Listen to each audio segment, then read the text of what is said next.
Sveiki, zēni un meitenes! Jūs klausāties kopā ar Jēzu. Šeit mācīsimies, cik ļoti Jēzus tevi mīl un ka viss, ko tu dari, ir īpašs, ja dari to kopā ar Jēzu. Tevi sagaida kāds jauns un aizraujošs Bībeles stāsts, ko tev sagatavojas pats Dievs. Vai esi gatavs? Šobrīd skan atverot Bībeli sākumskolas vecuma bērniem. Šis būs A gada 2. ceturkšņa Dievs ir ar mani 12. nedēļas lasījums. Pirmdiena. Sirdsāpes svešā zemē. Tavas grāmatiņas 95. lapas pusē, kurā atrodams šīs dienas lasījums, ir ieteikts arī kāds radošais darbs. Pēc lasījuma aicinu to arī izdarīt, bet tagad ieklausies šonedēļ iesāktā Bībeles stāsta turpinājumā.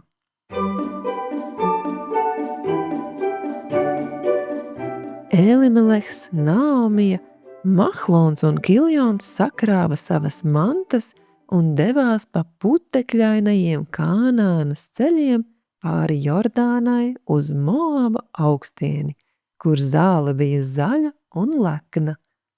Šeit ģimene dzīvoja, un tai bija daudz ko ēst. Visapkārt mītošie moābieši pielūdza elkus, bet mazā ģimene no Betlēmes turpināja pielūgt vienīgo patieso Dievu, kurš viņus mīlēja un par viņiem rūpējās. Tad pienāca visbēdīgākās dienas. Elimelehs nomira.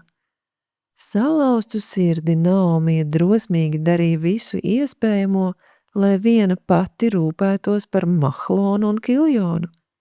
Kas Naomijai deva spēku un drosmi turpināt darbu pēc Elimeleha nāves? Izlasīsim 34. psalma 18. pantu.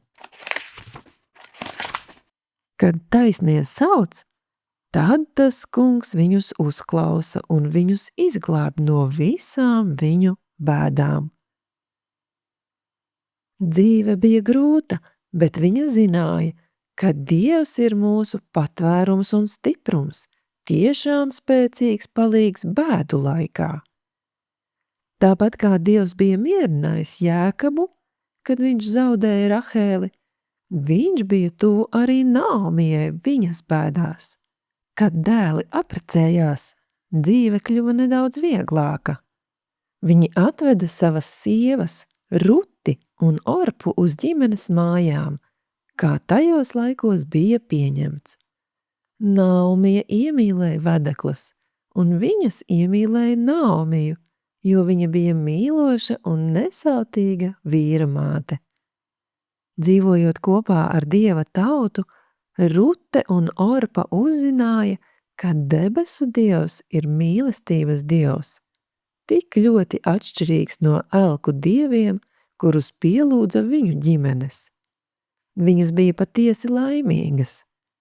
Mūsu mīlošais Dievs var redzēt tavu sirdi, un viņš zina, ka tā sāp. Viņš var arī palīdzēt tev pārvarēt sirdsāpes. Dievs saprot skumjas, ko jūti, ja tavs mājdzīvnieks nomirst, vai tu zaudē kādu no vecvecākiem, vai tavs labākais draugs pārceļas uz citu vietu. Viņa apsolījumi ir domāti arī tev. Padomā un pastāsti. Ja tu būtu tur klāt, ko tu darītu, lai mierinātu Naomiju? Vai tavā dzīvē ir bijis kaut kas tāds, kas tevi ir noskumdinājis vai salauzis tavu sirdi? Dievs vēlas dziedināt tavu sirdi un atkal darīt tevi laimīgu. Lai skan 147. psalma 3. pants, aicinu to dungot līdzi.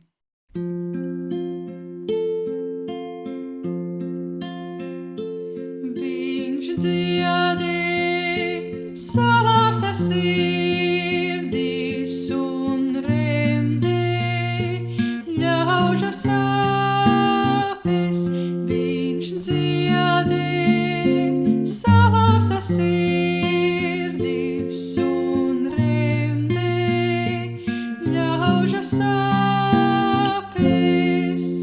Psalmi 147, 3. pants. Viņš dziedē salauztas sirdis un remdē ļaužu sāpes.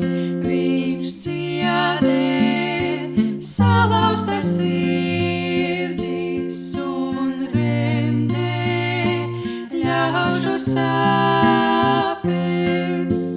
Psalmi 147, 3.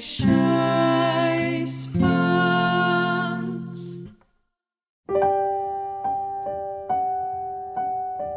Laiks lūgšanām.